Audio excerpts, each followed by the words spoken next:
So our objectives for tonight, we just took care of the first one. Ernie's going to give updates on BWS, and then we've got a presentation, which is an update on budget that Ray's going to do. And then we're going to talk about climate analysis. You've heard about what we're doing in climate analysis for the past couple of meetings. You're going to see some results of that tonight.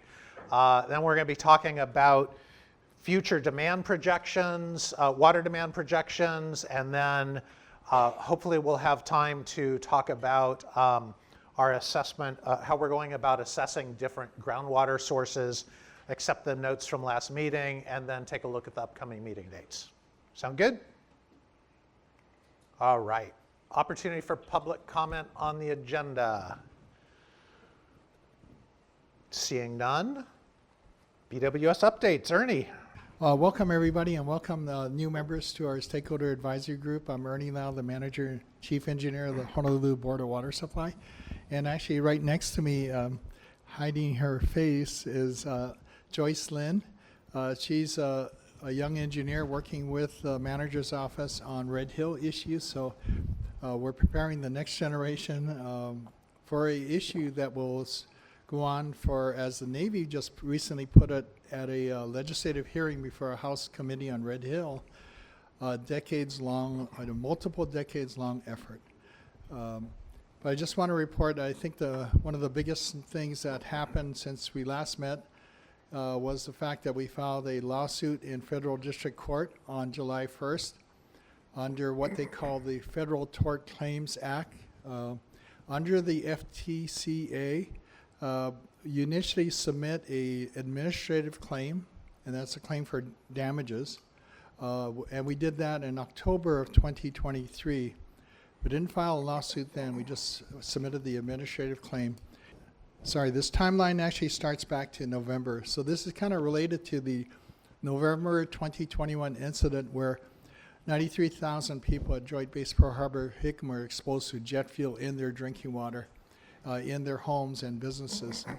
And we used that as the main start. We had 2 years to file the FTCA claim under a statute of limitations, and we did that in October 2023. We didn't hear back from the Navy until January of 2025, where they actually denied our claim. In the meantime, our attorneys were in discussions with the Navy's attorneys in the Department of Justice, but we couldn't reach an agreement there. So in January, we got word from the Navy that they rejected our claim.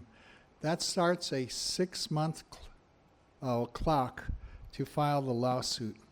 Or if you don't file within 6 months, you lose the option of filing a lawsuit under the FTCA forever. So I just want to report that our board is in full support, and they asked me to actually go ahead and file the lawsuit in federal district court. We did that on July 1st. You can see the lawsuit on our website at boardofwatersupply.com, and that has the full complaint, the legal complaint with the exhibits that go with it. Now this is in the federal court system. We'll see how it plays out. It could take multiple years before we reach a conclusion, whether or not we reach a settlement or the court rules in the favor of the Navy or the Board of Water Supply. But know this, that we are fully committed to fight the hardest fight we can in this legal case on behalf of our customers. And this lawsuit was filed to recover costs or damages, past, present, and future, that we might incur because of the situation that the Navy's underground fuel storage tank facility at Red Hill has created for the environment, for our water resources of the area. So that's probably the biggest news. Later on, Ray will share about our upcoming, our recently approved operating and CIP budgets for 2026, but I'm open to any questions. I work with somebody, or for somebody, who decided to sue the city. Uh, and the lawsuit kept going up and up and up and up. And I was kind of like, well, that's kind of interesting. How does he do that? And he says, oh, well, in the beginning it was only X, but now it's a whole lot more because of my carrying costs and legal fees and on and on and on. So my question is, I noticed you mentioned it's past, present, and future. I don't know how the devil you project future expenses, but are there other escalating aspects to this lawsuit that would incur an increase? Because that becomes a leverage point. That's all. Yeah, thank you, Bob. And I forgot to mention the total amount in our claim that we filed in court was for about $1.21 billion. And it's really because we have our 3 water sources still shut down: Halava Shaft, Halava Wells, Ia Wells. And really it's looking at the cost to replace those in today's costs. We're also looking at the operating costs into the future to operate the facility. So it's 1.21 billion, and we'll see how this judicial process plays out and where we stand on behalf of our customers in the future. In the early 90s, Senator Inouye was able to procure $400 million for the island of Kaho'olawe for remediation. And that's an unoccupied island, and they were able to get that $400 million. Is there any way for us to increase that number of $1.2 billion? Because this is an occupied island, and I believe there were funds identified for future construction in Hawaii for the Department of Defense, and that was something like $400 million in the next couple of years. Nothing says anything about remediation. So I think the number of 1.2 billion is conservative if we were looking at past history where Senator Inouye got 400 million for remediation of the ordinance off of Ko'olawe. This is an occupied island. People drink the water, and I think we should be looking at other capabilities for future generations to come besides just improving the wells. Thank you. Yeah, thank you, Jakey. I can't say that because I'm not an attorney, and I want to be careful because this isn't under litigation at this point, to say that can the number be increased as discovery goes on, as we learn more about the situation? I don't know. But definitely if there's opportunity, we will look at trying to get the most for our customers. And Kaho'olawe is a good example. For Red Hill, I think they allocated, through the help of our congressional delegation with the support of Congress, I think it's been at least $1 billion, maybe almost $2 billion. Right now, they are looking at designing a water treatment system for Red Hill Shaft, the Navy's drinking water source that was heavily contaminated back in 2021. And that treatment system, I think the number they're throwing out is in the range of $500 million. And that's a water source that's maybe half the size or 2/3 of the size of our Halava Shaft. And that's for a water treatment system. So a good point. Hi, Ernie. I was just wondering, John. are we using a private law firm or city attorneys? And if we're using city attorneys, do we have enough resources to, fight the Navy unlimited budget? We are using private law firms on this case, and it's not on a contingency basis, but on a fee basis. In terms of generating or creating or finding new water sources, is there any way that USGS can jump into the game and you guys work together and they catch some of the burden and the expense? At this point, the USGS doesn't have the capability. Many years ago, the Board of Water Supply, Maui Department of Water Supply, and I think Kauai Department of Water jointly purchased a drilling rig, and the USGS provided the drilling crew. So that rig would rotate between Kauai, Oahu, and Maui and drill exploratory wells for the county, and part of the cost was paid by the USGS. That arrangement is no longer in effect for a long time now. So at this point, the efforts to look for new water sources is fully with the Board of Water Supply. We have 2 exploratory wells that are about to start, at least one of them in the near future in Aiea, and another one in the Newtown area. That'll start later. And that drilling an exploratory well is the first step to finding a new water source. You're basically drilling a hole in the ground into the aquifer. You're testing the quantity and the quality of the water, and if it makes sense, and developing a production well facility at that site. But we have one exploratory well that's going to start. Joyce, when do you estimate? Possibly July, end of July. So it's really close. Yeah. But we have to continue to look for new well sites. Thank you. Any other questions? Jiki? So my Hanai parents, they live up by Tripler, and previous meeting I made comment about the E. coli that was found in the wells in that area. But my brothers and I have purchased an atmospheric water generator for them that makes water from the humidity.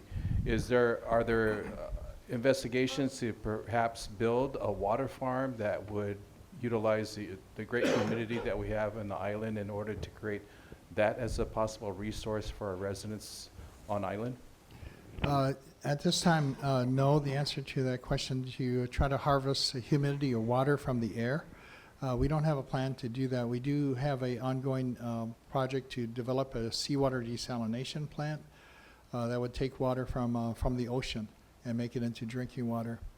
On average, we have to produce about 145 million gallons a day to supply the needs of our community. That's on average production rate. So to do atmospheric water, we would need a vast amount of facilities. But we are kind of monitoring the technology. It is maybe more suitable for a small scale, but it is, kind of costly to do that. But that's another option. Thanks, Jake. Thank you. The reason why I point that out, a couple of years ago, Larry Ellison, who owns Lanai, was looking at desalinization for that island, and it was not successful. So wondering how the issues that he experienced there would occur perhaps on this island. So just looking at other possibilities. Thank you. Thanks, Jake. Mahalo. Any other questions or comments from anybody? Okay, so, Raylan Nakabashi, Executive Support Office. Oh, sorry. I obviously don't do a ton of presentations, not, I guess, at a podium, but not with a handheld mic. Okay, so just wanted to cover really quickly for everybody. We adopted our budget at our May board meeting. So our annual budgeting process just starts with an analysis of how much resources we have versus our projected expenditures. So what you're seeing here is that shown for a couple of years? So fiscal years 23, 24, and I'm sorry, when I'm talking about the budget we adopted, it's our fiscal year 26 budget, which started on July 1st, 2025, and will run through June 30, 2026. So as you can see how our resources are made up of, it's the fund balance or the carryover from prior years, but the biggest part of how the board finances itself is its revenues from water rates, and that's the blue part. So our fiscal year 26 budget is made up of $415 million of projected resources and $362.4 million of expenditures. If we focus in on just our operating fund, or there's our rate revenues, this is kind of just zoomed in numbers now. So the beginning balance that we projected would roll over is $82 million from the close of last fiscal year. We're projecting an incoming $333 million of revenues, and our operating expenditures are projected to be about $283.3 million. And then we will be using part of our rate revenues, or $79.1 million of our rate revenues, to fund capital improvement program projects. Well, leaving us with, we never want to appropriate and spend everything that we bring in, right? We need a carrying balance, or we call it our working capital balance. So that's where we project to end our fiscal year 26. So focusing in on just the resources or revenues that we anticipate to come in, The largest share of our revenues are the metered sales of potable and non-potable water, and that's what you're seeing in blue. We do some recycled water at our Honolulu wastewater treatment plant. There's a recycled water plant there, so we earn a small amount of our revenue there. And then the other revenues, mostly made up of things like interest income or water installation charges and things like that, fire meters. So that's the red part of our operating fund revenues. So in total, how does this year's budget, FY26, stack up against last year? The operating budget increased by about 4% or 3.92%. The amount, our capital improvement program budget actually decreased by about 10%, or $33 million, for combined budgets of $566,639,988. How does this look operating and CIP year over year? Operating is that orange or yellow color. Those steadily do grow over time. As you know, all of our operating expenditures, I'm sure we all feel it personally as well, continue to go up. These are our salaries, these are the materials that we use, these are our professional service type costs. So those go up steadily. And then the capital improvement program budget does trend upwards, but it's also based on the projects that we're intending to pursue in each year.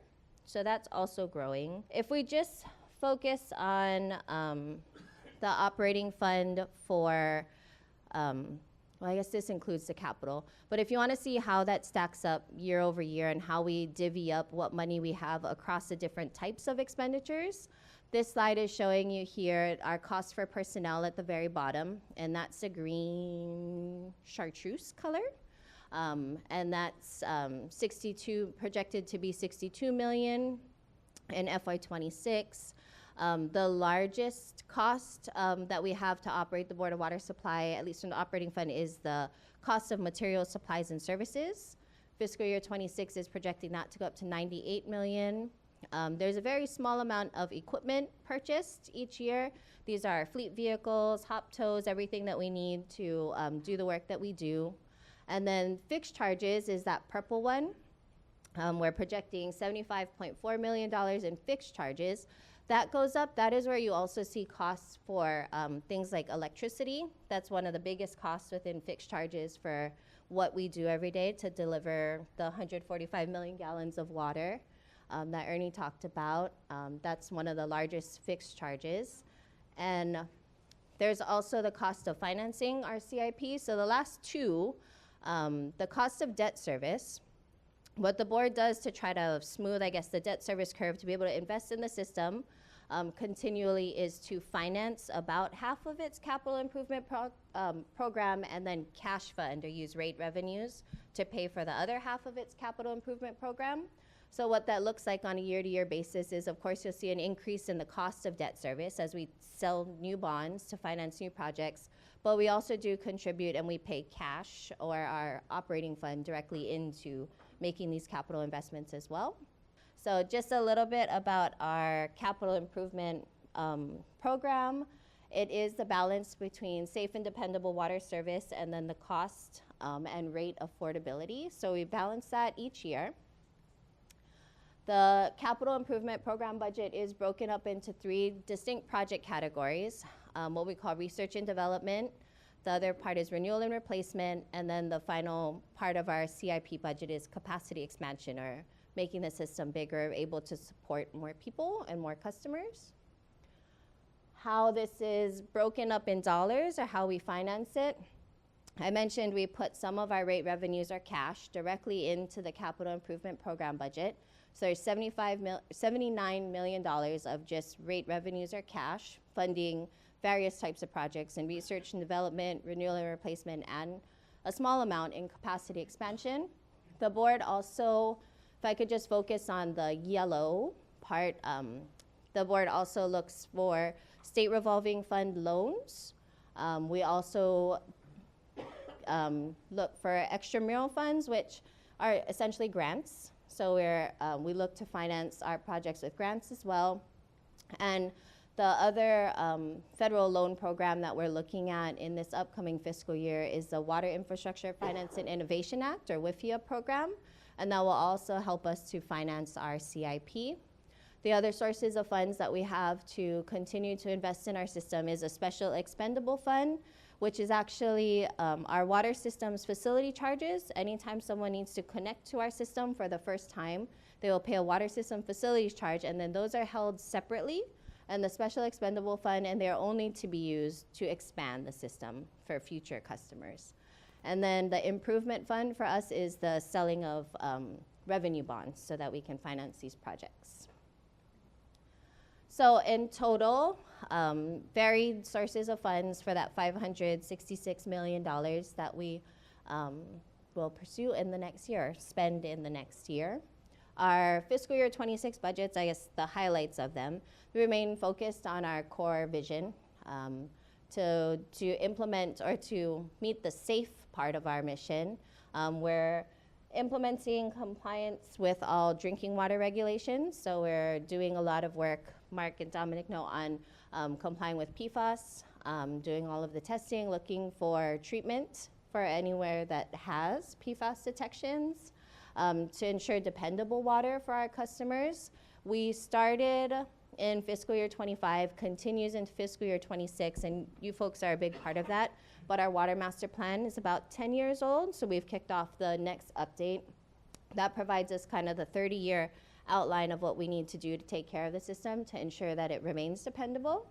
And we're implementing alongside that, even prior to the Red Hill stuff, we've had this long-range plan, what we need to do to take care of the system, but then Red Hill happened, like Ernie said, in 2021. So in addition to tackling the massive amount of infrastructure that we have, we are still doing the things that Ernie and Joyce talked about, like drilling for exploratory wells, drilling monitoring wells, and we're implementing all of those as well.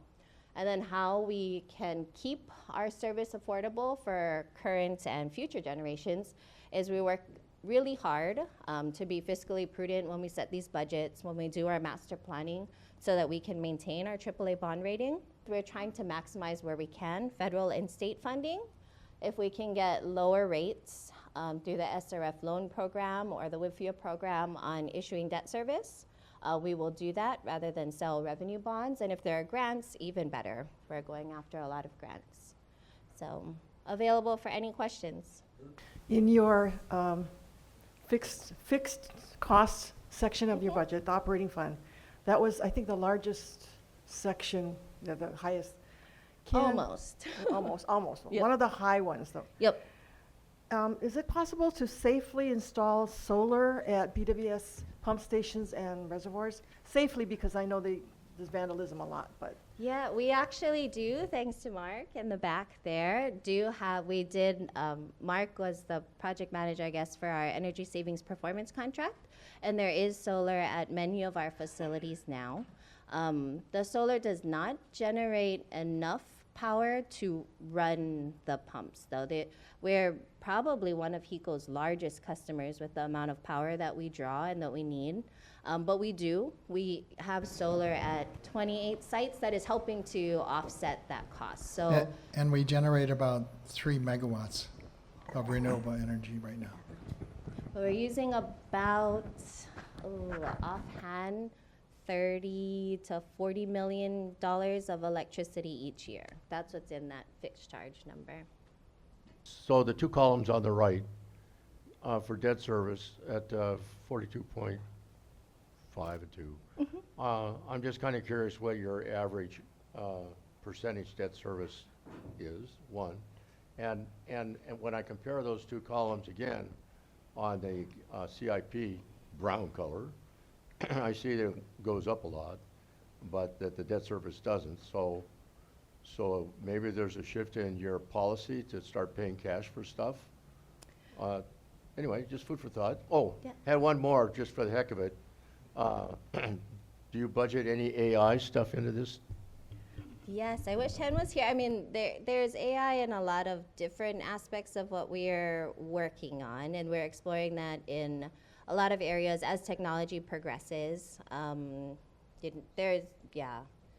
it's definitely something we are looking into. As far as the debt service, as far as a percentage, the way that we manage the way we manage our debt is we take a look at our debt service coverage ratios. So we make sure that we have enough in any year to have at least 1.6 times debt service coverage. So however much we owe, we need to make sure we have at least 1.6 or I think 1.8 by financial policies in coverage. We can make sure we can pay that back. It's actually in all of our bond resolutions as well. It's what we promise to the people that we sell bonds to. Our debt service coverage ratio is super healthy in all of these years. I think we're above 3, maybe close to 4 times coverage. The reason you see a little bit less cash in 23 and 24 and even 22 than you're seeing in 25 and 26 is we were really counting on and waiting for those rate increases that got implemented in February 24, I want to say, is when those kicked in. And we also phased them in at 9.5%. It was going to be, rather than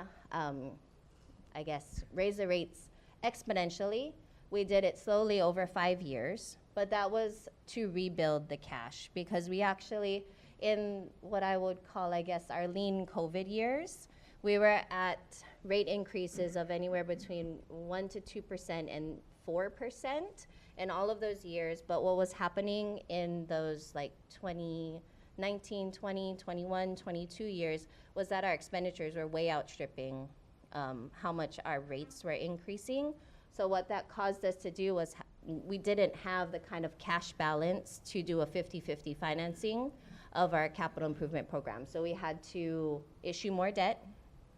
We couldn't put as much cash into the capital improvement program, but the long-term plan over 30 years, like our water master plan, is to balance that. Use cash when we can, also sell debt instruments to kind of keep that balance and keep that debt service ratio healthy. But also the reason that we hold back, or not hold back, but the reason we do like this every year and I make sure that we don't appropriate and we don't spend is because we know we do need that cash, that working capital, to cover times like that where our rates are not keeping up with the cost of expenditures. I mean, after COVID, I think we saw maybe 3 times costs on things like hydrants, and we can't stop buying them, and we can't stop buying the appurtenances and fittings we need. So we need to dig into the cash to cover our operating expenses when we need to.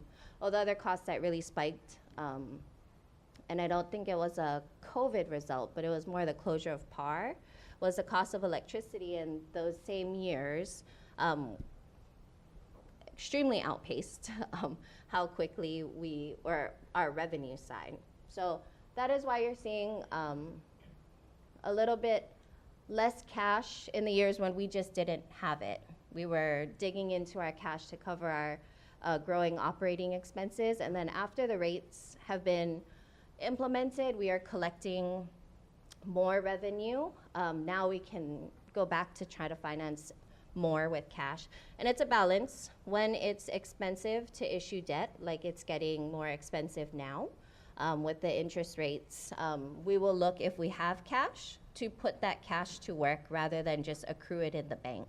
In regard to some of those presidential agendas, do you know if there's anything coming down the pipeline that could affect your FY26 capital budget? Because there's a lot of federal influences on how much money we get and appropriations and whatnot. And so, are you familiar with that? I'm not too familiar.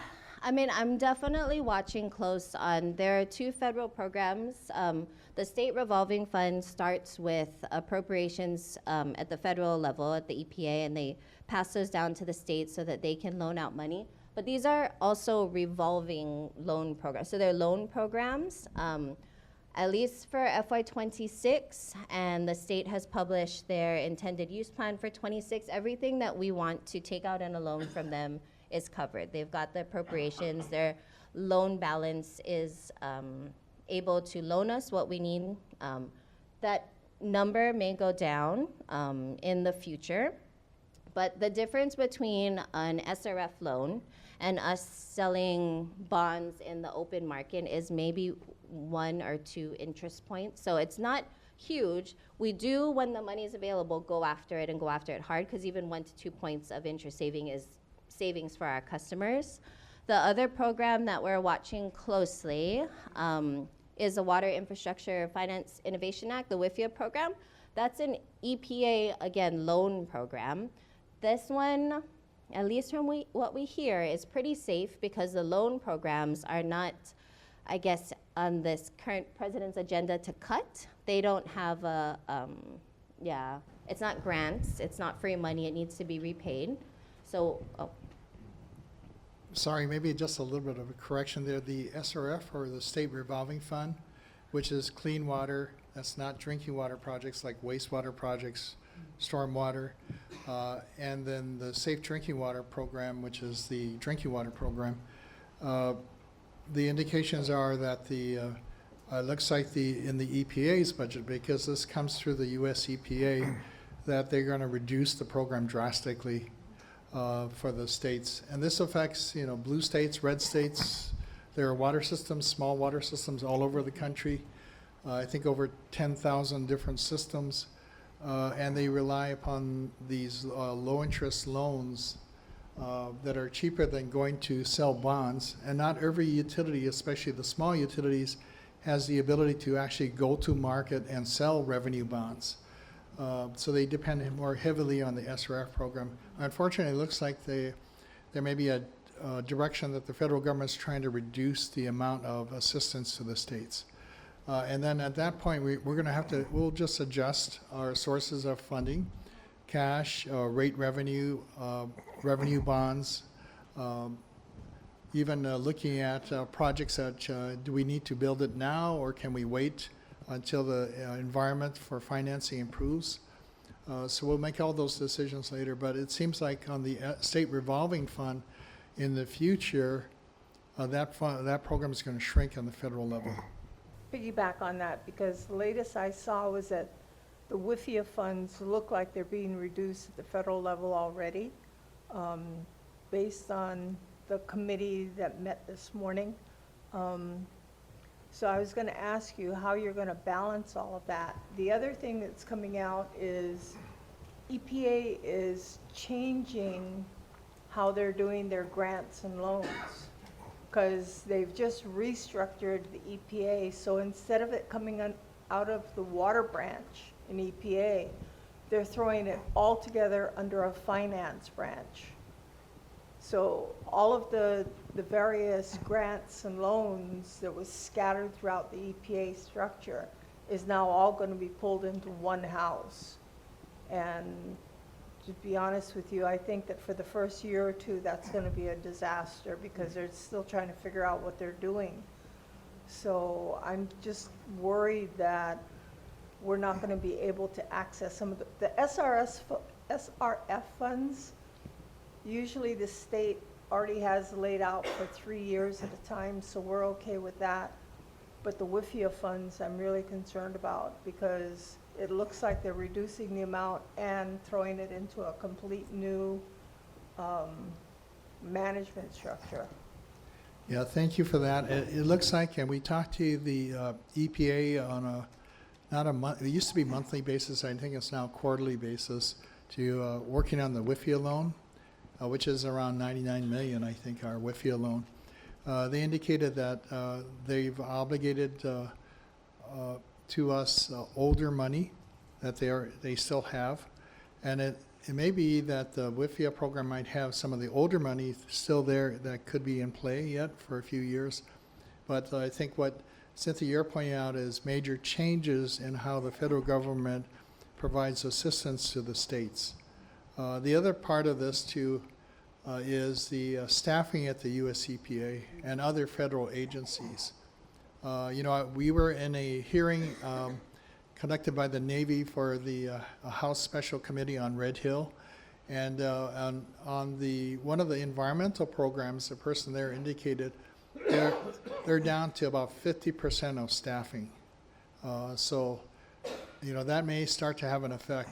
I've heard that number and other numbers thrown around for different federal agencies across the board. So, but I want to say that we will adjust.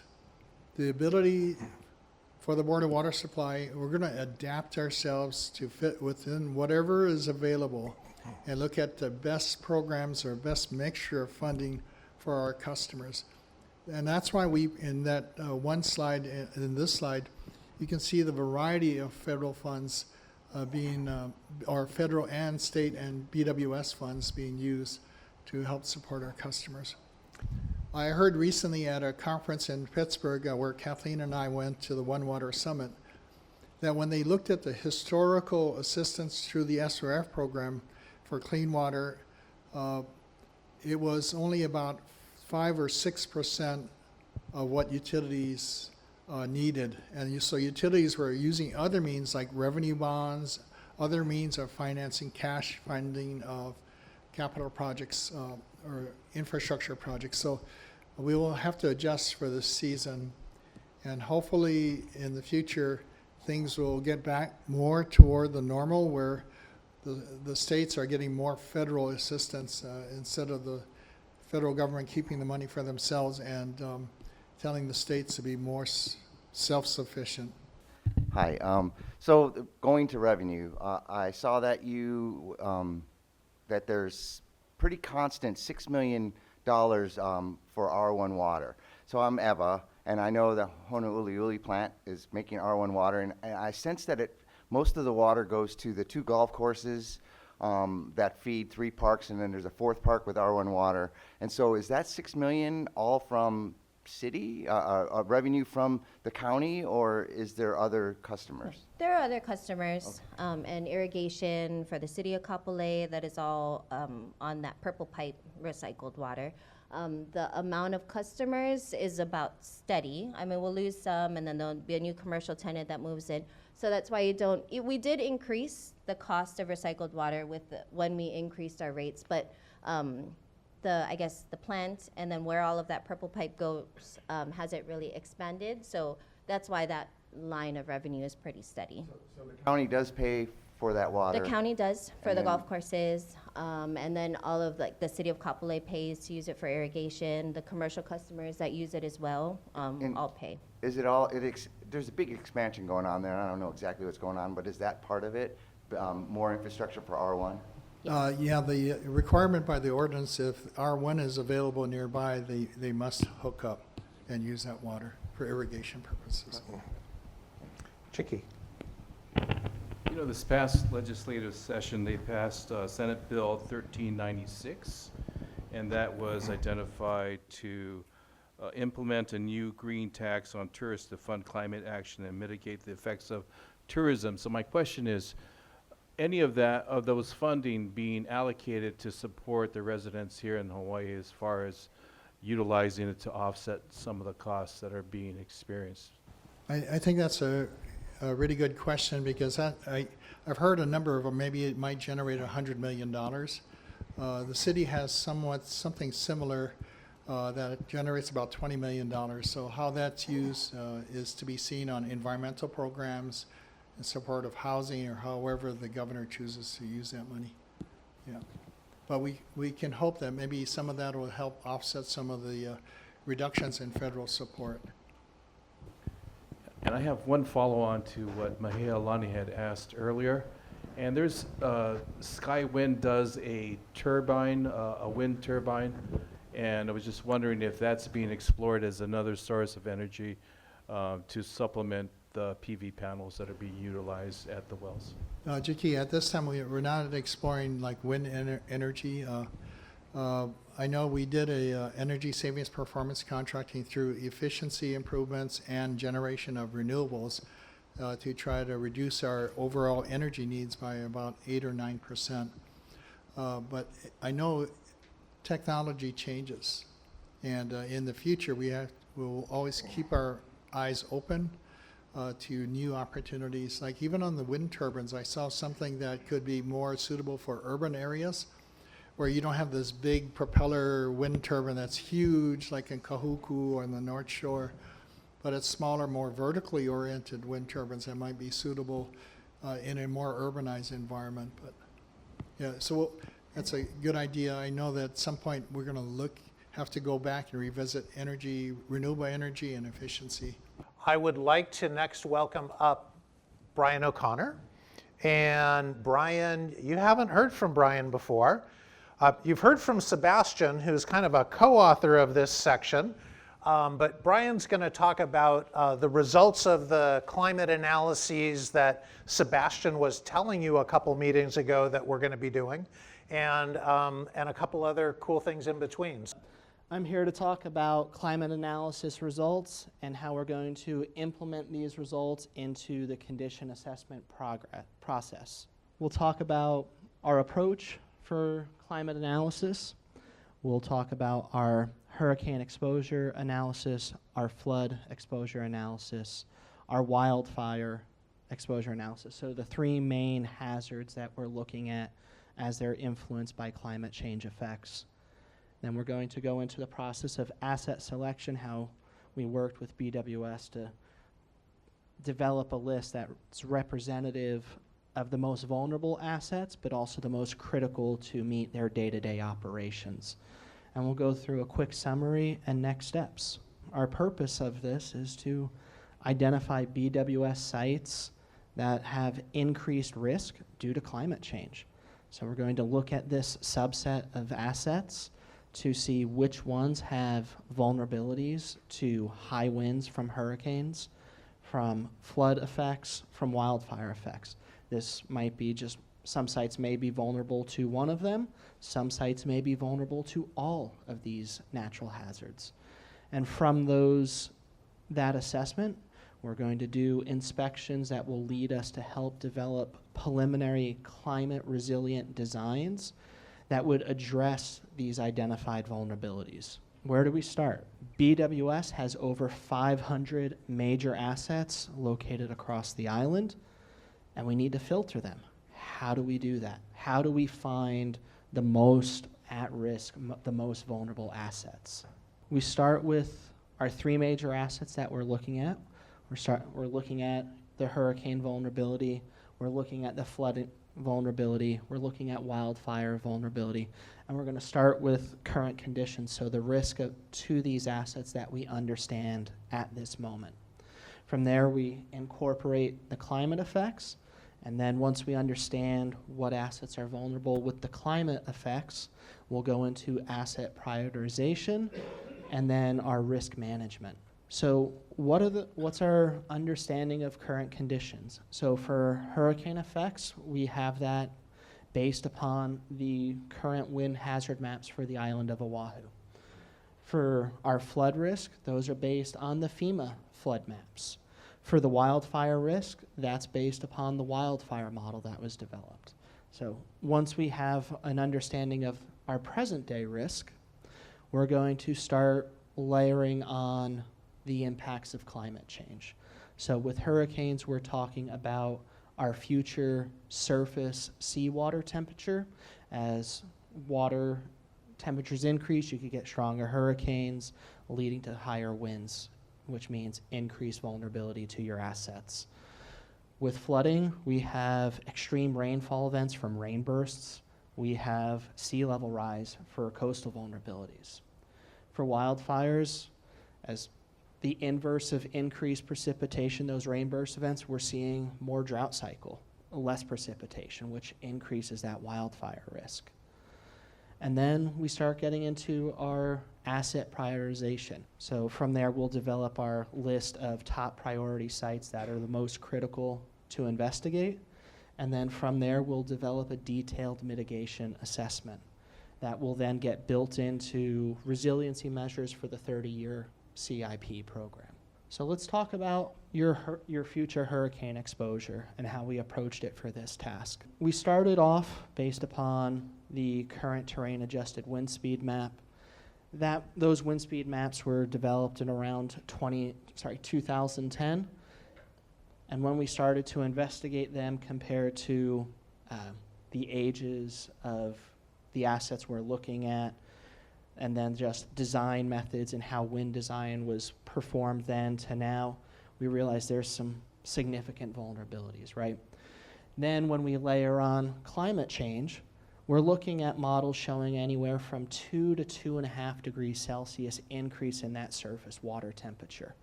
What that leads and what that causes is about a 10% increase in design wind speed. So those hurricanes can actually become about 10% stronger. So instead of the stronger hurricanes tracking a little further south, the ocean can now fuel them to track further north and be greater risk to the island of Oahu.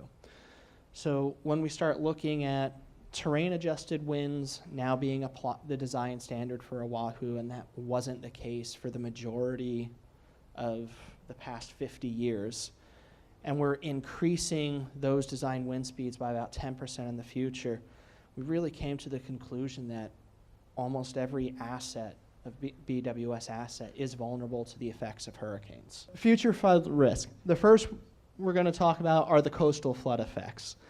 We know sea level rise is happening. We're starting to see its effects year after year. We have a king tide flood effect in 2024 in the Mapunapuna area, right? It's a blue weather event. This wasn't from a storm. This is a climate change effect. For looking at coastal vulnerabilities, we start looking at the data that we have available to us. So that's the FEMA flood maps. What is that current risk to the assets today? And then we have the NOAA storm tide and flood data, right? We know over the past 100 years, sea level rise has increased about 6 inches, right? So we have another king tide event in Waikiki. Again, we're starting to see the effects of sea level rise. So we combine this, looking into the future, we incorporate UOH's SOA set model that incorporates sea level rise scenarios, storm surge, tidal impacts, to identify where that inundation will occur for different scenarios as we look into the future. And we overlaid that into a GIS system that has the BWS asset overlain with the inundation layers. And then we start scoring these assets. Is this an asset that's going to be vulnerable to flooding with 1 feet of sea level rise? 4 feet of sea level rise, 8 feet of sea level rise. That's way in the future. That's 75 years out. So the proximity to inundation, the more vulnerable that asset is. So that would be scored higher for us to warrant investigation now. Other flood hazard we're looking at is the stream flooding hazard. There's 2 effects here. We have rain bursts where you have torrential downfall, short period of time. The natural drainage systems in the area can't handle it, so the water starts pooling and filling because it can't drain out. That's vulnerable to BWS assets because they were never designed to account for this type of flooding event, right? The other is the traditional flash flood event. Pearl City 2021, a lot of rainfall came down, filled up the streams, and the streams overflood their banks. That's another, as these flood events are becoming more severe, we need to see how this could impact BWS assets that are near the known flood areas. So unfortunately, for inland flooding, the stream flooding, we don't have a nice UH SOA set model that allows us to see the inundation going forward. So we have to develop some tools internally to help us forecast what's a vulnerable asset. So we start with our present day known vulnerability, those FEMA flood maps, start identifying what BWS assets are close to those flood maps. Then we start creating buffers to count different scenarios for precipitation events that led us to the development of a 250-foot buffer and a 500-foot buffer.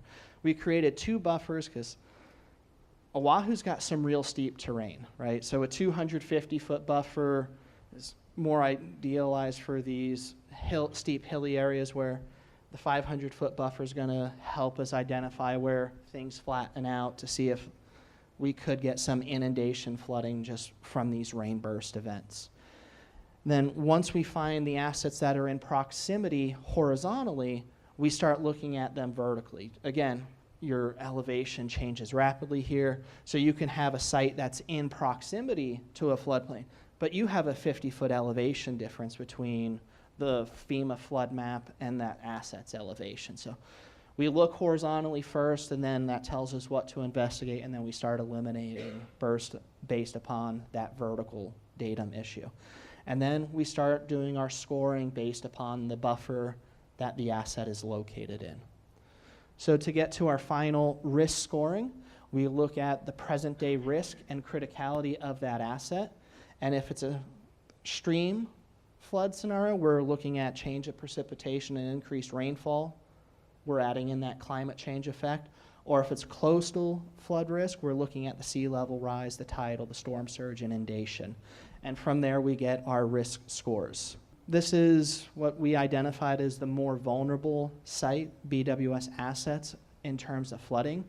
So we're going from about 500 assets down to about 55 assets, so about 11%.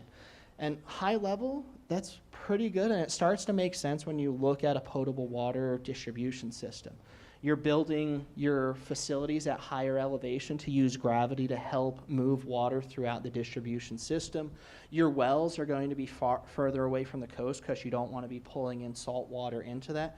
So the natural development of a potable water system actually leads it to be less vulnerable to flooding. So big contrast from the wind. Now we start getting into wildfire exposure. So the present day wildfire risk, it's based upon the extreme fire scenario that captures the urban conflagration that was realized that occurred with the Lahaina fire. So that's our base fire model that we're using. That's our present day risk. From there, we're trying to pick up our climate effects. So we have percent change of dry season precipitation. So dry season precipitation is dropping. That's going to increase your ease of ignition and fuel flammability. Then we also look at the change in your groundwater recharge. So if there's less groundwater available, your vegetation can also dry out. So we take these four factors, your present day risk and the present day criticality, and come up with a risk score. And we see something completely different when we get with fire. About 54% of BWS assets scored higher than a 2.5 on our risk score. There were so many vulnerable assets that we looked to see what was the most critical of the assets. So we looked to refine it even further, and that's why we added a limitation or asset scoring above a 3. So that gave us about 15% of BWS assets we consider to have a pretty extreme vulnerability to wildfire. So we're trying to find the most vulnerable and the most critical to BWS operations. So this is where we start working with our BWS stakeholders. We have our 500 wind assets, we have our 248 wildfire assets, and our 55 assets that are vulnerable to flood. So we have our list of vulnerable assets. How do we find out what's the most critical for BWS operation to make sure we're protecting? So we had great engagement with the BWS team. So we start seeing what's important for them, what's critical to their operation, which sites are difficult to access. So if you can't get to that site during torrential rain to make sure standby generators operating to move water, that's a vulnerability that needs to be addressed. So are there sites that have planned emergency power? But there's also sites that we identified that BWS knew that this site is particularly vulnerable. The building has reached the end of its useful life. Those pumps need to be replaced. They're not going to rehabilitate that site. They're going to build in a smarter location that's less vulnerable for them. So we removed those assets. So from there, we came down to a list of 15 assets. All of these assets are going to be evaluated for hurricane risk. 10 of them will get evaluated for hurricane with wildfire. One site will just be hurricane with flood, and 4 sites are going to be evaluated for all of the hazards, hurricane, wildfire, and flood. So Brian, just to be clear on that reduction that you did, so it's not to say that all those sites that you identified aren't the most vulnerable sites. Here you're trying to do something different. You're trying to pick sites to go out and do field inspections of to do what with? Correct. So our next step that we're taking from this is we're going to be conducting vulnerability inspections at these 15 sites that will then become a template design for mitigation projects to be used. So we're identifying sites that are also representative of the types of stations, wells throughout the island. They're trying to capture the 3 hazards that they're exposed to just be a representative data set of the vulnerabilities as well. Next steps, a couple meetings ago, we were talking about the tank condition assessment. So I'm out here helping with the tank condition assessments right now as well. And we were talking about leveraging new technologies. One of the things that we're investigating is using autonomous drones that will scan the tank sites to help us identify areas of distress at the tank, but also document it in a measure that we can look at the picture and measure dimensions in the picture, take areas of the picture to identify and potentially develop costs for just planning level costs for capital repair projects going forward. Next steps in summary, we started off evaluating all of the BWS assets for their vulnerabilities and criticalities. We started to do our site selection for the most vulnerable and critical. Next steps going forward, we're starting the coordination process with One Water. We're going to be performing the vulnerability assessments to identify vulnerabilities to flood, wildfire, and hurricane risk. From there, we're also developing that climate change design criteria. And from that, we're going to take our inspection of what's vulnerable, what our new design criteria is going to be, and we're going to develop 5 climate resilient based designs that will mitigate the flood risk, the future flood risk, the future wildfire risk, the future hurricane risk at those sites. And these will be template designs to be used going forward. The other half of this is we're going to be informing the capital improvement plan team that as we identify vulnerable areas and vulnerable stations that, again, every building has a life cycle. Every building will eventually need to get replaced regardless of what's going on. They'll use this information so that they can cost effectively adapt this risk into future planning. It sounds like you're dealing with Board of Water Supply assets and land, and a lot of those impacts are very much related to the adjacencies. In other words, if you look at a bunch of concrete on a Board of Water Supply property, Yep. but you're in the middle of a forest of somebody else's property is all covered with trees. It seems to me that your plan to help the water asset needs to include some sort of interaction with the adjacencies. And that's true with a flooded, a large rain. You may get a flood, but what causes a flood is what people didn't do on adjacent properties. Yep. So how do you address that? So it depends on the hazard you're looking at, right? And sometimes good stormwater management can pose an issue with wildfire. Good stormwater management is let's have vegetation. Let's have the ability to absorb that rainfall. Let's not have impermeable surface, right? Wildfire, you want that impermeable surface. You don't want vegetation. So you have to find that mix. Also, when you start factoring in your wind hazard, vegetation is a windborne debris source. Broken tree limbs can break your jalousie windows, can break louvers, and can let that wind-driven rain into your building. So it's a combination of finding building envelope materials that will protect it against your windborne debris and prevent that wind-driven rain.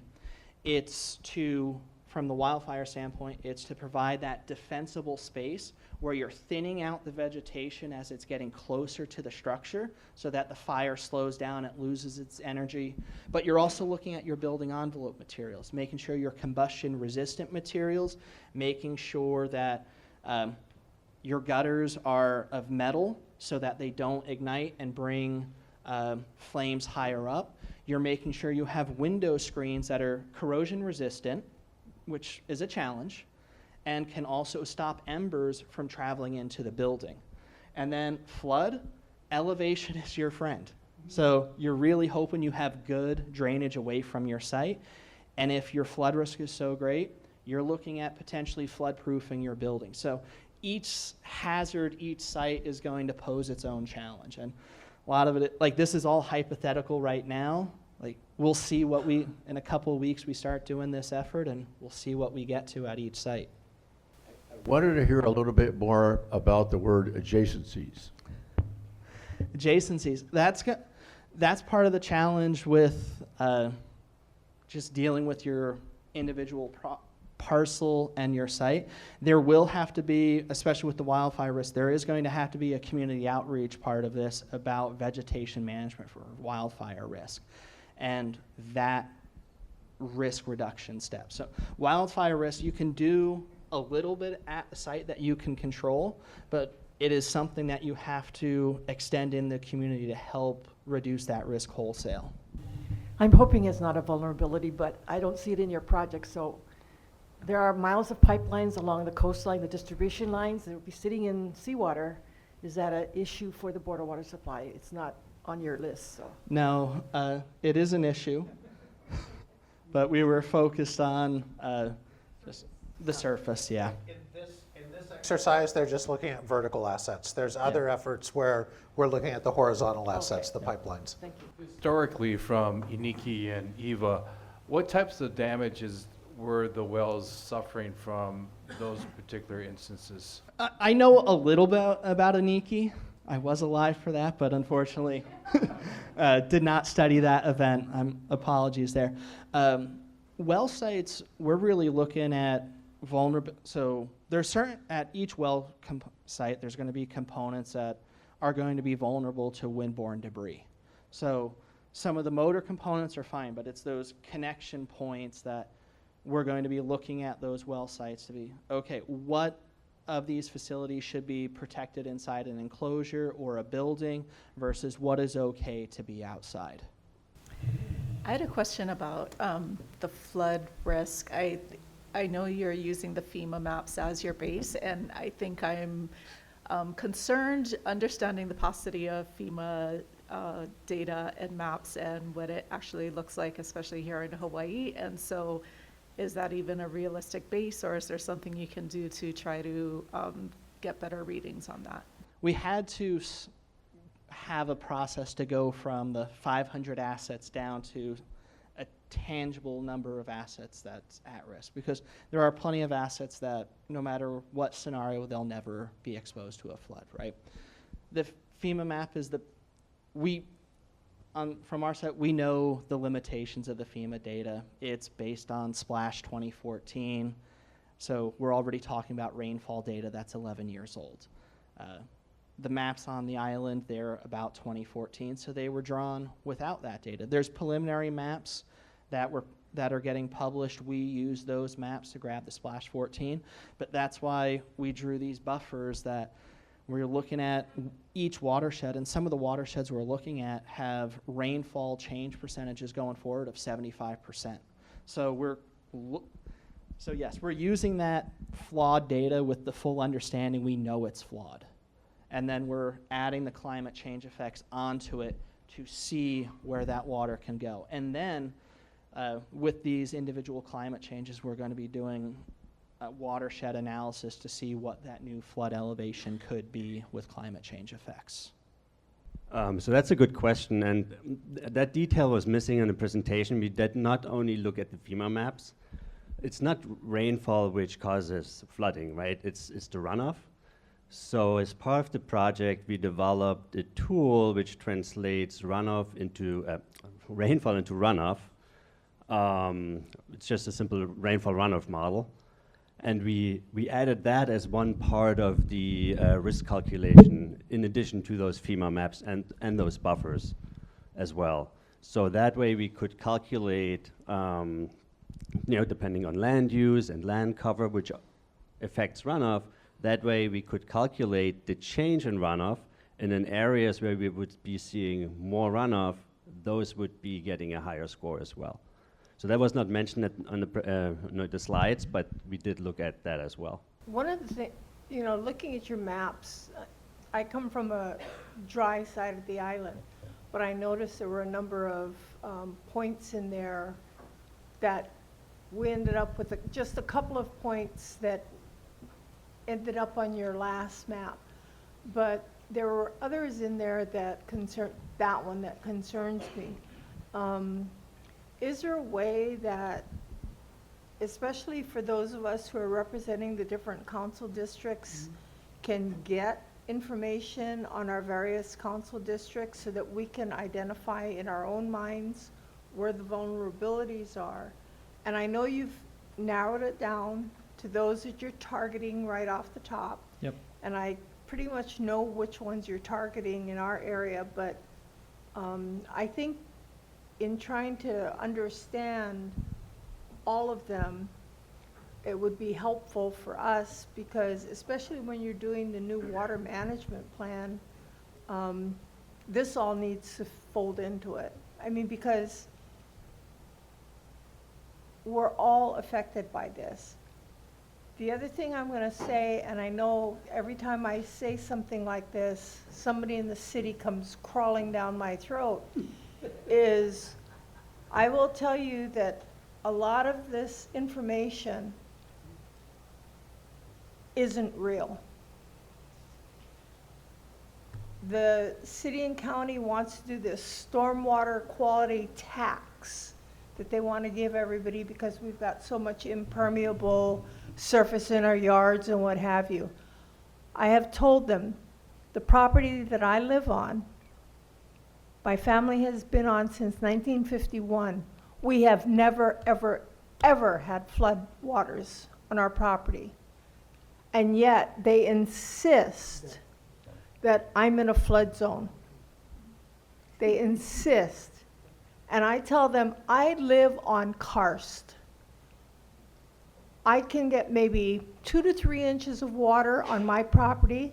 It stays on my property because I have it bordered with concrete blocks. And within 4 hours, once that rain stops, I don't have water on my property. And that's with a house and a carport and a shed in the back. And they still insist that I'm in a flood. I flood. So, I mean, I tend to encourage, when we start doing things like this, talk to the people who live there. Because as much as you do your paperwork and paper studies, it may or may not translate into what's real in that particular area. Again, because of mitigating circumstances, like me living on karst and everything just going straight down to the water table, I don't flood. But they insist on me flooding. So, a couple things. This is focused not on general risk for an entire area, but specific to BWS assets. And then Ernie, did you want to say anything about mapping? Because we purposely made these maps very general for security purposes. So, Yeah, there's something called critical infrastructure information. They're trying to be very careful in making that publicly available because I just went to a briefing at a security center on Fort DeRussy, with Susie Verizlum as the executive director, and I came away a little scared about the kind of growing threats that we're facing. So we just want to be kind of achieve a balance, but I think getting local knowledge is a good thing to understand, to kind of maybe ground truth. I think the end goal here is actually to be able to come up with some general guidance or recommendation to harden our facilities against these severe events. At what point, you do these condition assessments and then you make recommendations. Does that go into budgeting, like before they prepare the budget, so they can kind of figure out what they would like to appropriate? I think to your point, I'm looking for maybe general guidance to help guide the designs for the renovation of these facilities. So if we're going to re-roof it, let's re-roof it with something that can handle the winds that we anticipate, that control building that houses all the electrical equipment for a pump station or a well. So it doesn't blow away or let water into the building, which is bad for electrical equipment. The other part is also making sure that the roofing material is fire resistive, that it won't burn if there is embers being driven by 60, 100 mile an hour winds, that building won't catch on fire and disable that well facility for a long term. So how do we make it much more hardened to withstand these kind of anticipated future events? My company, we're currently working on our business continuity plans, and so I'm constantly paranoid about everything. When you're talking about vulnerabilities, for context, what do you mean? Is it any impact? Is there like a level of impact that you, like a threshold, like you're gonna be down forever or down for a week? We're trying to flag any potential way for windborne debris or wind-driven rain to enter a building. We're looking at how to protect against that future design wind speed. So we're trying to extrapolate that design criteria for the future events now. Same thing with floodwater. We're looking to see how high floodwaters would get at the site in the future. So what needs to be protected to that site? And then wildfire, we're looking at vegetation defensible space, but also ignition resistant materials and ways to stop embers from getting it. So we're flagging every potential vulnerability that we see in this present moment and how we can implement that going forward. Like, the thing is with some, like flood, dealing with water, trying to keep water out of a building, if it's either all or nothing. You either succeeded or you failed. One small miss can lead to failure. So we have to treat it as it's all or nothing in our assessments. Just a comment that Hawaiian Electric is investing in like wildfire risk modeling. So it might be something that both of us can leverage together for hardening of our assets, because we're using it to prioritize where to harden our assets against wildfire. Eventually, though, we want to branch into hurricanes and other things, but we think it's similar. Once we're hardening for wildfire, we're probably hardening for hurricanes as well. You're going to be using similar materials, similar approaches, yeah. So Brian, where I reside, there are power lines, and there's also, we have several wells up in Mililani Mauka, but surrounding a lot of that area is albizia trees. And so when you're mitigating or you're making advisements to whether it's conservation land or adjacent to that area, how effective is that when you make your recommendations for them to trim back the foliage in order to avoid contact and heavy winds to the electrical lines and also to the water wells? So, I mean, a lot of this I'm going to say is just comes down to that community outreach and working with your partners. Like, it's this shared approach to work towards resilience. I mean, BWS can only control what's on their property, but they have to work within their relationship to help make the entire area resilient as well. Meeting notes got sent out ahead of time, and as you also diligently do, you reviewed them, took a look for any errors, omissions, corrections. Any comments on the meeting notes? Any corrections? All right, we will consider those approved. I wanted to introduce Erin Walsh, and Erin is an engineer with CDM Smith, and she's going to be talking to you about future water demand projections. And I know that's not a topic that any of you have any interest in, so if you don't, go ahead and leave now, beat the traffic, and no, but Erin, you're up. Yeah. All right. Hi, everyone. Like he said, my name is Erin, and I'm excited to be talking to you all today about the water demand projections. That works. So basically, the way we're going to go through this is we're going to start by looking at the water demand that BWS has experienced in the past and some of the patterns that we can draw out from that and our understanding there.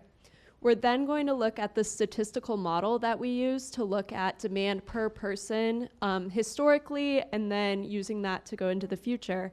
And then we'll talk about how that ultimately can lead us to projections by development area, going out through the length of the master plan. So as I mentioned, we're first going to start by looking at the historical water demand within BWS. But BWS currently provides about 145 million gallons per day, or MGD, to approximately 1 million people. Throughout this presentation, we're sometimes going to think in terms of total MGD that BWS is providing, but we're also going to think about it in terms of demand per person. So we're going to use the gallons per person per day, which is the total BWS production in gallons divided, or in gallons per day, divided by the island-wide Oahu population. Some of the other ways we're going to think about demands is in seasonal versus long-term effects of demands. So seasonal means that within a given year, month to month, you're going to experience different demands. In particular, higher demands during the summer, lower demands during the winter. On top of that, we see long-term trends. So when you're looking on the scale of years or decades, you might see differences in how people are using water. So this is basically how much demand has been produced in the past. So you can see that we're going back to, there's my head, 1990 all the way through January 2025. So about the past 35 years is what we're considering in the analysis. And we have two separate lines here. The blue one that's going up and down a lot is the total production in MGD. And then the green line is the population. And so the two things that are interesting here is we see population is generally going up, even though demand is going down over time. And I see a question. Yes, that is a good question. So this is just total population without including visitors, and we do have a slide specifically dedicated to the impacts of visitors on the total population. Yeah, so we'll hopefully, when we have more questions there, obviously feel free to jump in. So these trends of where population goes up but demand goes down seems a little bit counterintuitive, right? So that's why we like to think of this in terms of demand per person. And that's what we see on this graph. So again, this is historic demand, so it goes from 1990 through 2025, and this is gallons per person per day. And so we once again are seeing both those seasonal trends and the long-term trends. So you're seeing that your gallons per person per day kind of swings back and forth in a given year, but there's also this general downward trend. So the next question that comes is, what are some of the things that are leading to all of these historic trends, right? Some of the examples of things we might consider would be droughts, the price of water, income, conservation efforts, either by BWS or others, the plumbing efficiency and building codes, and of course, tourism is very big here. So we're gonna start with a quick poll and just looking at some of those factors that we just considered, which is not an exhaustive list. Which of the following would you expect to increase water demand the most, just based on your gut feeling? So it seems like most people are thinking that precipitation and drought, especially long-term lack of rainfall, is going to be the main effect there. But of course, not everyone is in agreement there, right? Tourism, plumbing efficiency, price of water, all of these things do play in to different effects, right? All right, and the next one, let's think about your specific household, right? So this isn't system-wide, it's just in your home. What are types of things that might cause you to increase your household water use? This can be either something that we've referenced on the previous slides or just something else that wasn't on there that comes to mind. And this is just a type your own. Yeah, all right, we're getting some good answers. Leaks, laundry, which I would say is tied with kids, my wife. All right, your daughter coming home, dogs, yes, growing family. Yeah, so population within your house. Yeah, so more people coming in, maybe special events going on.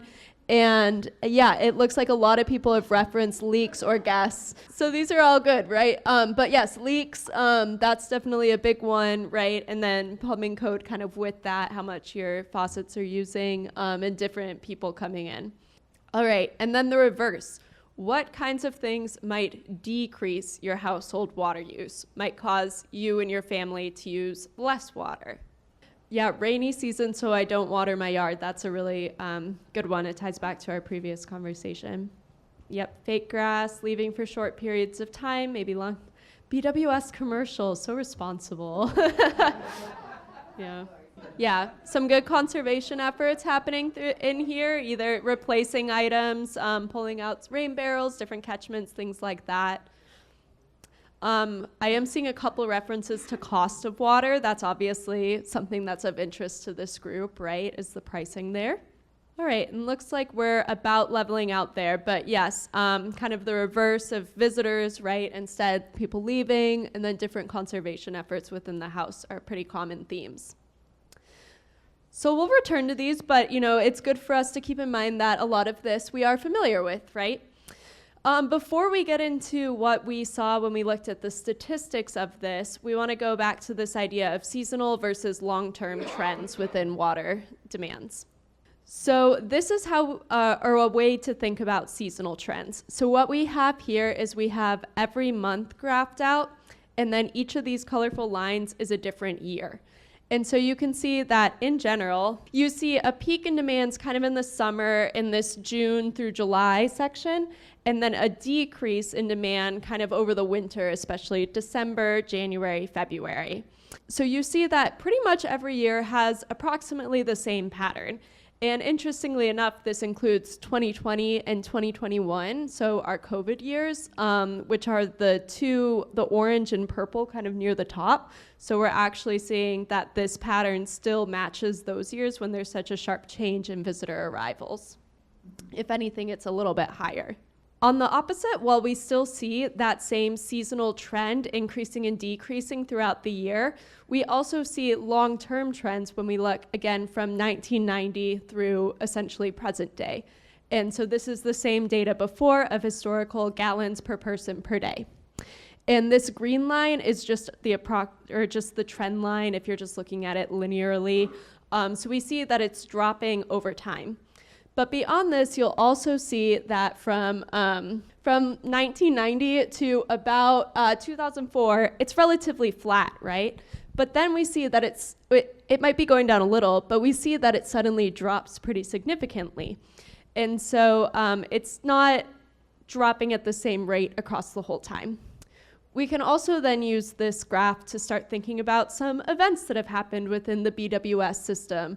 And we don't want to imply causation inherently in these events, but just starting to think through what might affect this.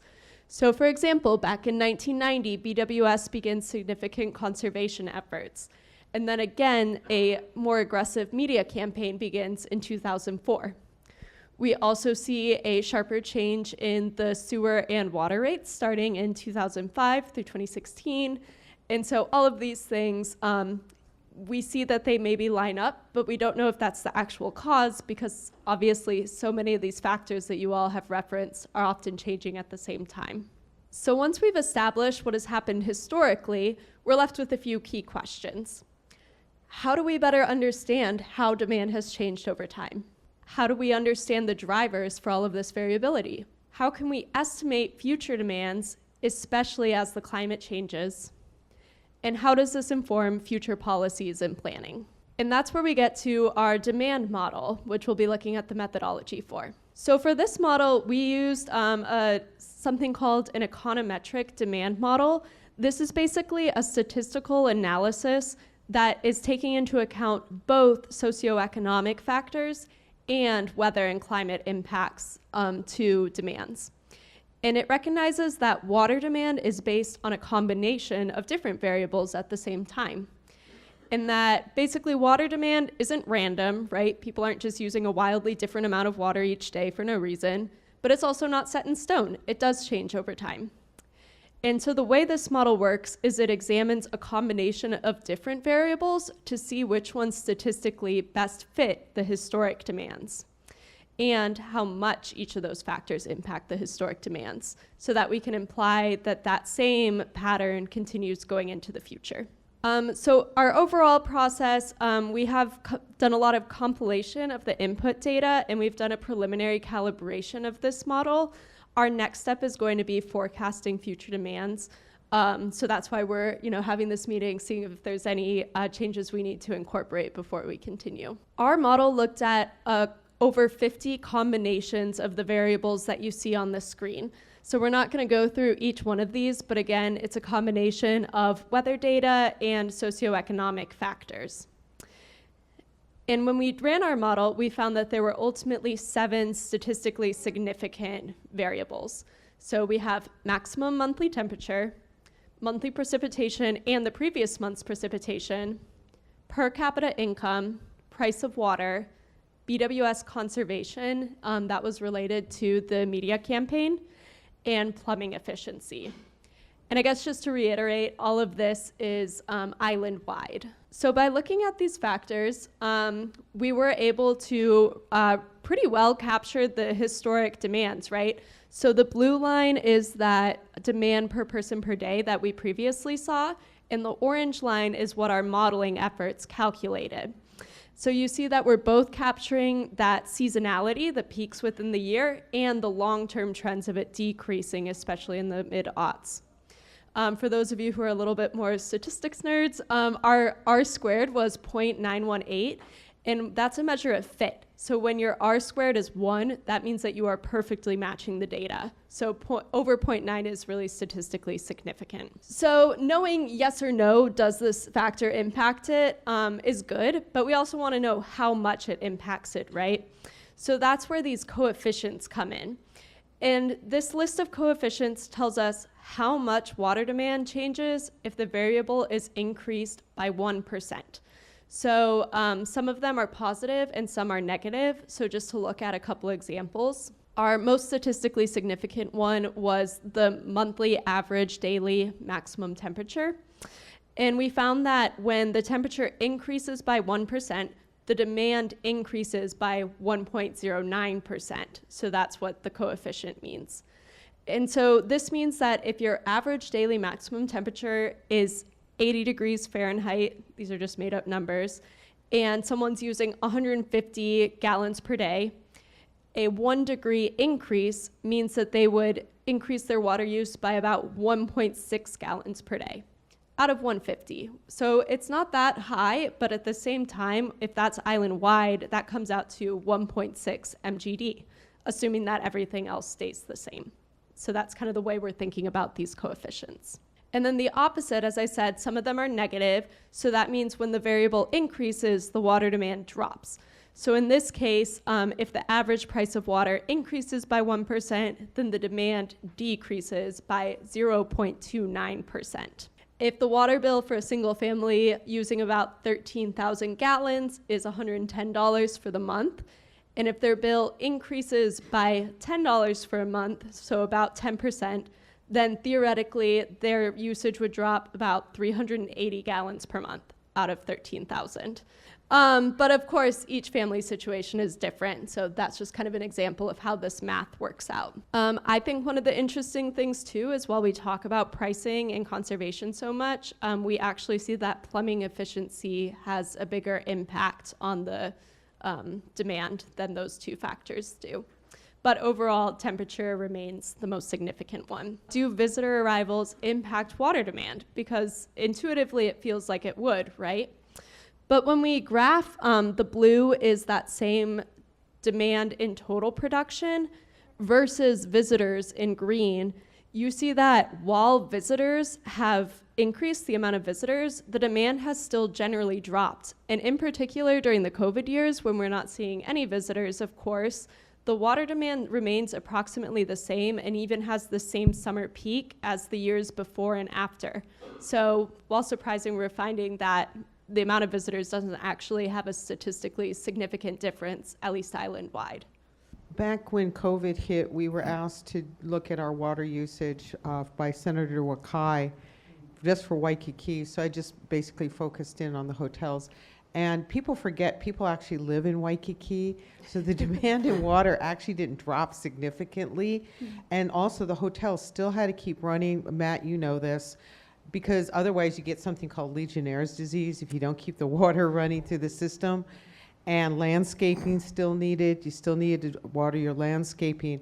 But the other thing people forget, the hotels took that time, and they are very water efficient. They're probably way more water efficient than we are because they're looking at the bottom line, net profits, things like that. So they used that time during COVID especially to upgrade all of their fixtures to low flow toilets and low flow shower heads and things like that. So those are just some things you have to remember, that it's, the visitors are coming, they're probably using less water than we do, and COVID showed that because our water use did not go down for our population during COVID.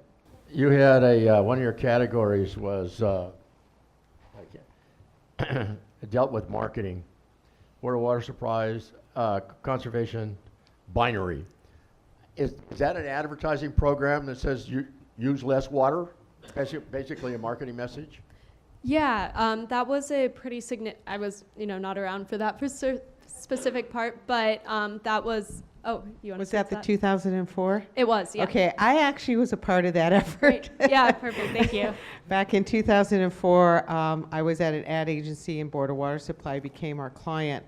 And so we did research, and what we discovered was in focus groups, people just said, tell us what to do. We're happy to save water, but you need to tell us how to do it. And that's when we came up with our famous 7 tips that we still use for today. And our goal was to see a 10% decrease, and we did do that. And it was very, very successful. We were very aggressive. We did a whole new series of commercials and everything that we actually still use today. So what works, it still works. So thank you. With some of the promotions that the Board of Water Supply has with the energy saving and things like that, the water barrels, I think that's great for the community. A lot of the neighbors have incorporated that. But would you consider composting toilets as an addition to that? Because I'm trying to convince my wife to buy one, and she's against that. I don't know if I can speak to that specifically and whether that's a good fit for your house. Yeah, we're not currently accounting for specific conservation efforts and rebates and things like that, but we have been kind of brainstorming better ways that we can incorporate conservation into this demand model. Especially, where this is leading is projecting how all of these factors that are listed will change going into the future. And so we're, trying to come up with creative ways of being able to give BWS the tools to say, if we increase conservation in this way, it'll drop demands by this much, et cetera. But again, it is, while still significant, and that ad campaign was really significant, it's still one of our lower factors. So I think that's also important to keep in mind. The first thing is like that 13,000 gallons, price of water per what I remember, that was the average amount of use, this is from the old guys, that was the average use of water back in the 90s without conservation. So I was just wondering why you're using that now, because it's, the mean is like 6,000 or 9,000 average, right? So just curious there. And then the other question is, so you used total population that includes military and private, but you excluded visitors, and you did your per capita trends, and then you had really high correlation. You ever tried using our de facto population where we extract military bases that have their own sources and we add visitors, and then there's a factor for residents absent as well, because guys leave, yeah, or go on trips and stuff. Have you ever tried doing it parallel and seeing if there was a similar correlation? So the first one, the 13,000 gallons, the reason for that is just because that's where the rate structure is. So it's pretty. It's the It allowed us to track a consistent cost of water going back to the 90s before the tier structure was all changed. It was the way we had to do it to be able to go back that far back into the billing data. Yeah, so more consistency of data, not intended to be a reflection of what people are specifically using these days. And then to the other one about population, we are also trying to make sure that we're consistent with the most recent data, as additional census data becomes available. Our population projections are based on DPP data, both for the past and for our projections going forward. And basically, we've gone back and forth a little bit on this, on whether we want to use the BWS population served versus the island-wide population. But essentially, as long as the ratio of BWS population to island-wide population doesn't significantly change, you're still essentially comparing apples to apples for the historic demand versus the future demand, if that makes sense. And part of the advantage of using island-wide data is that there are, more focused efforts on demand projections kind of by DPP going forward. So that's why we'd used it in the past, but we have been considering whether there's advantages of looking at BWS population specifically. So next steps. So basically, we've looked at what has happened in the past, right? But our next question is, how does this then apply to the master plan? And so basically the way we're going to combine all this is once we have that finalized demand model incorporating all of these comments, we can then use the climate data that Sebastian and Brian have talked about in previous meetings to see how things like temperature are going to be changing going forward. And we can look at the population projections. Again, we're currently using the DPP ones, and that will get us to a total demand projection in MGD. And our plan is to do that by development area, kind of going out through the master plan length of time. Production demand, that's the amount of water that goes through your pipes, I presume. Mm-hmm. But the rest of the story, of course, relates to the rain, and then the real story is what's in the groundwater, in the water table. Do you back your projections into the water table, or you pretty much just think about how much is going through your pipes? Right now, we are just focused on what is going through the pipes and what would be needed based on what we're seeing the future population is going to need. But obviously that then plays into questions like supply and, supply limitations going into the future. So that's kind of where this type of calculation becomes applicable to the rest of the system. Does that answer your question? That we're not going to get to today deals with the question that you were just asking. So we've got it queued up, and I'm thinking it's going to be our first presentation in October. With the proliferation of PV farms all over Oahu, are you seeing a reduction of the water going into the water table because of the runoff off of those PV panels?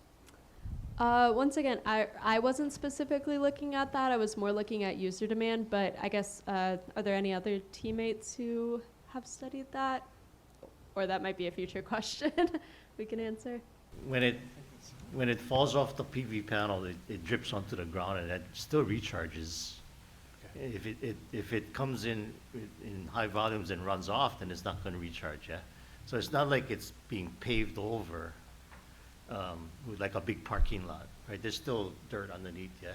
So it still percolates, I think. So you're saying that when temperature increases, there's a high correlation to increased demand, yeah?